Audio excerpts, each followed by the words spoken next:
அனைவருக்கும் வணக்கம். நம்ம எல்லாருக்குமே வித்தியாசமான சுவைகள்ல உணவுகள சாப்பிடுறதுக்கு ரொம்ப பிடிக்கும். நெறைய இடங்கள்ல தேடி தேடி போய் நம்ம சாப்பிடுறோம். ஆனா, மரபு உணவு முறைகள்லாம் எப்படி இருந்தது? அந்த செய்முறைகள் எப்படி இருந்தது? பாரம்பரிய அரிசிகள், சிறுதானியங்கள், காய்கறி, பழங்களைக் கொண்டு நம்மளுக்கு முன்னாடி இருந்த மக்கள் எப்படிலாம் உணவ செஞ்சிருக்காங்க அப்படிங்கிறது நம்மளுக்கு தெரியுமா? தெரியாதுல்ல.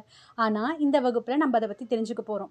அதனுடைய வரலாற்று தகவல்கள், அவங்க எதெல்லாம் கொண்டு சமையல் முறைகள செய்தாங்க. அவங்க சமையலுக்கு அணுகுன விஷயங்கள்லாம் என்னென்ன? அத ஏன் நம்ப தொலைச்சிட்டோம், இல்ல மறந்து போயிட்டோம், இல்ல அழிஞ்சு போச்சு. இந்த எந்த வகையிலனாலும் நம்ப அத திரும்பி மீட்டு கொண்டு வரது ரொம்ப முக்கியமா இருக்கு. நம்பளுக்கு மட்டும் இல்லங்க, நம்மளோட குழந்தைங்களுக்கும் இந்த தகவல்கள் போய் சேர்றது ரொம்ப முக்கியம். அதுக்காக இந்த வகுப்புக்கு நீங்க கண்டிப்பா வாங்க. இதுல நம்ப பார்க்க போற தகவல்கள் என்னென்னன்னா, நம்ப பாரம்பரிய அரிசி, சிறுதானியங்களெல்லாம் கொண்டு நம்மளுக்கு முன்னாடி இருந்த தலைமுறையினர் என்னென்ன மாதிரியான ரெசிபீஸ் செஞ்சிருக்காங்க. அதாவது உணவுகள எப்படி அத கையாண்டுருக்காங்க அப்படிங்கிறத நம்ம இந்த வகுப்புல பார்க்க போறோம்.